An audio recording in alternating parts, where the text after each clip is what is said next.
His Majesty King Hamad bin Isa Al Khalifa received a telephone call from the President of the Russian Republic of Tatarstan, Rustom Minikhanov, during which he expressed his country's solidarity with Bahrain and its support for the kingdom. The President condemned the Iranian attacks targeting Bahrain and affirmed his country's backing for the measures taken by Bahrain to safeguard its sovereignty, security and national achievements. His Majesty the King affirmed that Bahrain will continue its steadfast approach based on wisdom, moderation and the promotion of peace, while strengthening cooperation with its Arab regional and international partners in a way that supports the security and stability of the region. His Majesty expressed appreciation for the supportive stance of Tatarstan and the solidarity expressed by President Minikhanov, as well as his support for the kingdom. The General Command of the Bahrain Defense Force has announced that through the unwavering vigilance of its personnel, the BDF air defense systems continue to successfully counter successive waves of the hostile terrorist Iranian aggression. Since the onset of hostilities, air defenses have intercepted and destroyed 115 ballistic missiles and 191 drones targeting Bahrain. The General Command expressed its pride in the exceptional combat readiness and vigilance demonstrated by BDF personnel and praised their sustained operational effectiveness in defending the kingdom, which continues to inspire confidence that Bahrain's skies remain secure. It urges all members of the public to exercise the utmost caution for their personal safety. Citizens and residents are advised to keep clear of affected areas and any suspicious objects, refrain from filming or photographing military operations or debris sites, avoid spreading unverified information, and consult only official and government media channels for updates, alerts and advisories. The General Command further emphasized that the use of ballistic missiles and drones to target civilian areas and private property constitutes a flagrant violation of international humanitarian law and the UN Charter, and that these indiscriminate attacks represent a direct threat to regional peace and security. The Minister of Foreign Affairs and Chair of the current session of the Ministerial Council of the GCC, Dr. Abdulatif bin Rashid Al Zayani, chaired the joint ministerial meeting between Their Highnesses and Excellencies, the Foreign Ministers of the GCC member states and Jordan, which was held in Manama via video conference. Jordan was represented by the Deputy Prime Minister and Minister of Foreign Affairs and Expatriates, Ayman Safadi. The GCC Secretary General, Jassim Mohammed Al-Bdawi, also participated in the meeting. Participants reviewed the long-standing relations between the GCC and Jordan and discussed the efforts undertaken by the technical working groups in implementing the Joint Action Plan 2022-2026 aimed at strengthening the strategic partnership between the two sides across various fields. Both sides also discussed regional developments, including the blatant Iranian attacks against GCC member states using ballistic missiles and drones, targeting infrastructure, civilian facilities and residential areas. These attacks resulted in the deaths of a number of citizens and residents, as well as causing injuries to others and extensive damage to civilian property and assets. The two sides praised UN Security Council Resolution 2817, which strongly condemned the attacks launched by Iran against GCC member states and Jordan, describing them as a violation of international law and a serious threat to international peace and security. The resolution also condemned the Iranian attacks on residential areas and civilian objects and the resulting civilian casualties and damage to civilian buildings. Both sides affirmed the importance of continuing joint diplomatic coordination and cooperation to examine the repercussions of the Iranian attacks and to mobilize international efforts to ensure their immediate ceasefire in implementation of Security Council Resolution 2817.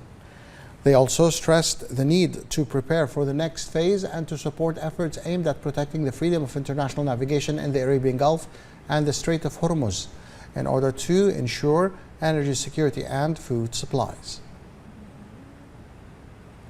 And the Minister of Foreign Affairs and Chair of the current session of the Ministerial Council, Dr. Abdulatif bin Rashid Al Zayani, chaired the joint ministerial meeting between the foreign ministers of the GCC and the Arab Republic of Egypt, which was held through video conference.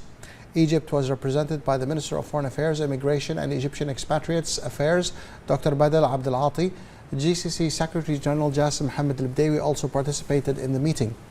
The participants reviewed in the meeting the course of the long-standing and close relations between the GCC states and Egypt, as well as the ways to further develop them across various fields in a manner that serves the common interest. They also discussed current regional developments, including the blatant Iranian missile and drone attacks against GCC states that targeted infrastructure, civilian facilities, and residential areas, resulting in the death of a number of citizens and residents, as well as causing injuries to others and significant damage to property and civilian assets. Both sides commended the UN Security Council Resolution 2817, which strongly condemned the attacks launched by Iran against the GCC states and Egypt, describing them as a violation of international law and a serious threat to international peace and security. The resolution also condemned the Iranian attacks on residential areas and civilian objects and the resulting civilian casualties and damage to civilian buildings. Both sides affirmed the importance of continuing joint diplomatic coordination and cooperation to mobilize international efforts to implement the Security Council resolution in order to halt the Iranian attacks against the GCC states and Arab countries. They also underscored the need to work together to address challenges, safeguard Arab national security, and support the efforts aimed at protecting the freedom of international navigation in the Arabian Gulf and the Strait of Hormuz in order to ensure security and food supply chains. And the Minister of Foreign Affairs, Dr. Abdulatif bin Rashid Al-Zayani, chaired the joint ministerial meeting between the foreign ministers of the GCC states and the Kingdom of Morocco, which was held in Manama through video conferencing. Morocco was represented by the Minister of Foreign Affairs, African Cooperation and Moroccan expatriates, Nasser Bourita. The GCC Secretary General, Jassim Mohammed Al-Badawi, also participated in the meeting. The participants reviewed the course of the long-standing and close relations between the GCC states and Morocco within the framework of the strategic partnership established between the two sides. Both sides also discussed regional developments, including the blatant Iranian attacks against the GCC member states, using ballistic missiles and drones targeting infrastructure, civilian facilities, and residential areas. These attacks resulted in the deaths of a number of citizens and residents, several injuries, and extensive damage to civilian property and assets.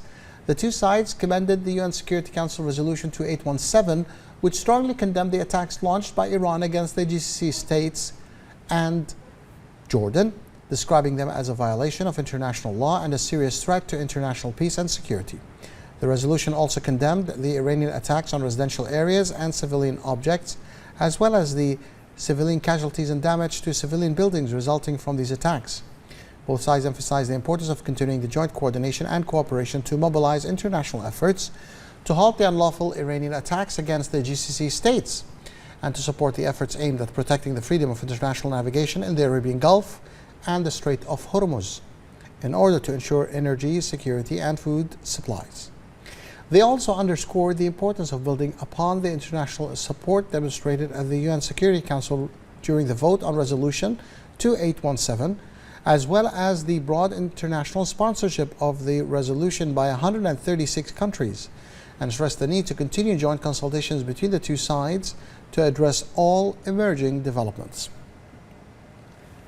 And the Minister of Foreign Affairs, Dr. Abdulatif bin Rashid Al-Zayani, received at the Ministry's headquarters Special Envoy of the Chinese government on the Middle East issue, Zhai Jun, on the occasion of his visit to Bahrain.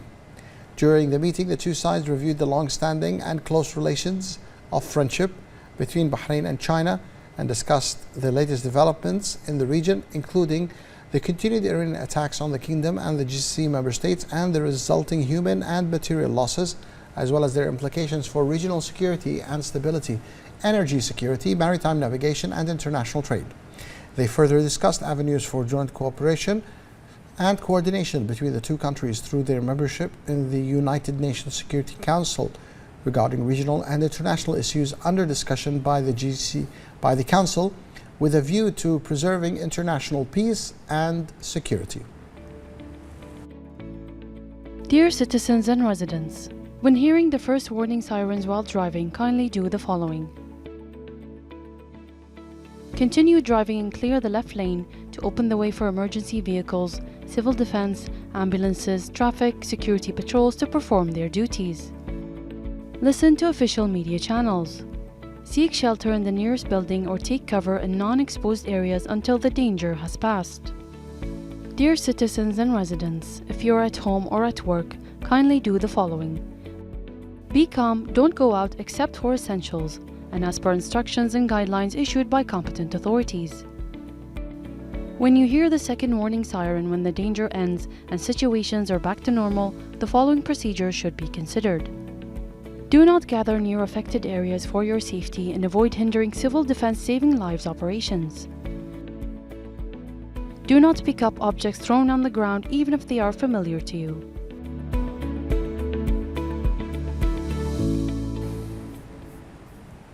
The adoption by the UN Security Council of Resolution 2817 condemning Iran's criminal attacks on countries in the region represents a significant diplomatic step reflecting the effectiveness of the initiative led by Bahrain in coordination with GCC states and Jordan within the UN. More details in this report. Bahraini diplomacy has made a significant impact on the international stage after successfully garnering broad support for the adoption of an international resolution condemning the Iranian aggression targeting Bahrain, GCC states, and other countries in the region. Resolution 2817's adoption was the culmination of proactive diplomatic efforts led by Bahrain in coordination with friendly nations within the UN, as these efforts brought the Iranian attacks to the forefront of international attention, resulting in a clear international position rejecting any action that targets the sovereignty of states or undermine their security and stability. The resolution received widespread international support, with 135 countries co-sponsoring it, a clear indication of the growing international support for the need to confront any practices that threaten the region's security and stability. The resolution affirms that targeting civilians and vital infrastructure constitutes a blatant violation of international law and international humanitarian law. It also stresses the need for an immediate cessation of the Iranian aggression, while emphasizing the importance of respecting the sovereignty and territorial integrity of states. The resolution also highlights the importance of protecting vital maritime routes in the region, particularly the Strait of Hormuz and the Bab el-Mandeb Strait, given their strategic importance to international trade and global energy supplies. The adoption of the resolution affirms the existence of a unified international stance in rejecting the Iranian aggression and reflects the success of Bahraini diplomacy in transforming these attacks into an issue enjoying broad international consensus, thus strengthening the kingdom's role in defending the region's security and stability. During the holy month of Ramadan, the values of generosity and solidarity shine across Bahrain, reflecting the deep-rooted spirit of compassion with Bahraini society. In this spirit, the Royal Humanitarian Foundation continues its humanitarian and development efforts through the Iftar Sa'im 2026 initiative implemented by the Nitaj Khair Al Bahrain Center. The initiative combines charitable work with community empowerment while supporting local production and strengthening sustainable livelihoods for widows and orphans supported by the foundation. Throughout the holy month, the Nitaj Kitchen prepares 1,000 iftar meals daily, which are distributed to the families in need and to families affiliated with the foundation. Meals are also delivered to mosques across the kingdom in cooperation with the Sunni Endowment Directorate and the Ja'fari Endowment Directorate. The initiative is implemented in the cooperation with the Hifz al-Ni'mah Society alongside the logistics partner Talabat, ensuring that meals reach beneficiaries efficiently and with care. The program also revives a humanitarian tradition that brings people together around one table. A Ramadan table has traditionally been organized weekly at mosques across Bahrain. This year, however, the initiative has expanded into daily communal iftars at shelter centers across the kingdom's governorates, providing meals for families residing in these shelters.